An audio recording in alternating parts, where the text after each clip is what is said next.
Welcome to Ira ABA Vlogs. In our last video, we discussed what is problem behavior and what is not. And we mentioned about one of the reasons to consider if it is a problem behavior is if it affects the functional learning of an individual. Today let's discuss further about what is functional learning for a child with neurodiversity. And what are the goals should be prioritized for the child. Why do you think functional learning is important? For a child with special needs, training is required for many areas, including daily living skills, social skills, academic skills, etc. But how to prioritize these skills? What are the most important skills to consider for your child? It is often overwhelming to the children to go through so much training and learning many things. Along with the children, often, parents also get stuck to choose what is more important to consider, what training to prioritize on a long run. The best answer is understanding what is functional learning for your child and focusing on them. What is functional learning? How to prioritize the training or different therapies for children? What can parents do to give children a quality time, along with aiming for their important lessons of life? Often, the disability of children with neurodiversity is scaled by their deviation from neurotypical individuals. Neurotypical is the terminology to define an individual within the borders of normality, in comparison to a person with disability. But all those deviations from a neurotypical are important to consider for a living of an individual. I would like to know your answers as comments. Functionality of an individual should be defined based on the environment they are living in, their current sets of skills. Among their skills, what are the important skills this individual should have to run a basic living, etc. For example, if an individual living in rural area of India, he may not need to be proficient in English. 70% of academic mathematics are not important, which he might not use in his entire life. Example: Pythagoras theory is not important but exchange of money is. A simple approach to prioritize the needs of children is categorizing the different trainings into 3 sets: basic skills, vocational skills, and personal interests and leisure skills.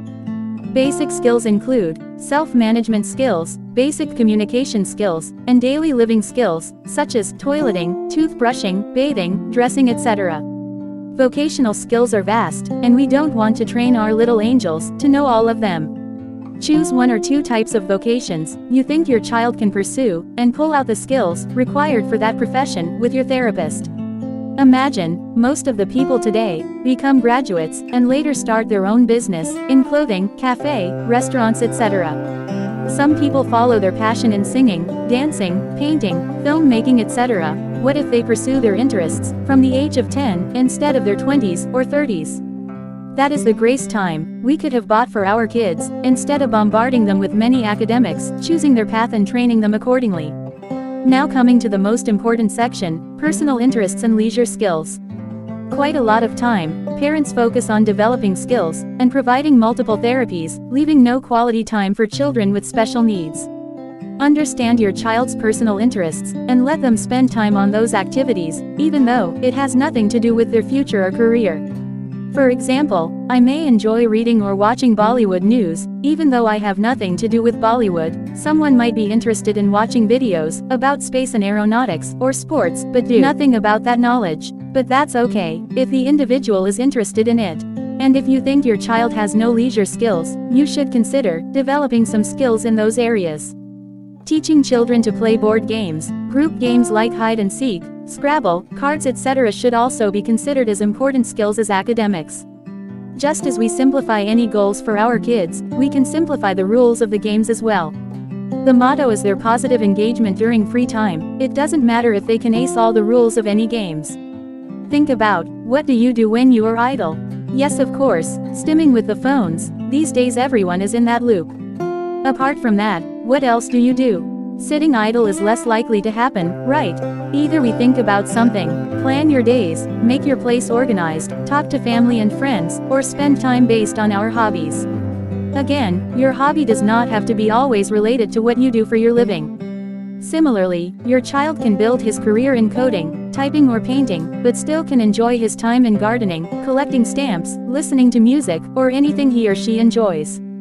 Same like other skills, children with special needs often require some level of training to do the leisure skills as well, but the leisure skills have to be something they would enjoy engaged in, something they would look forward to learning. So the easiest way to prioritize, or create a list of functional skills, is considering these 3 pointers: 1. Basic skills, 2.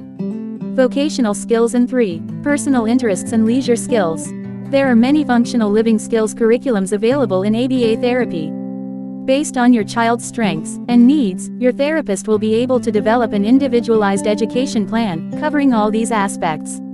Today I discussed how to prioritize goals based on the functional skills for the children, and in the next video, I will speak further about how to select goals, and some tips to achieve the goals for your children. Let me know if you find this video helpful. Thanks for watching.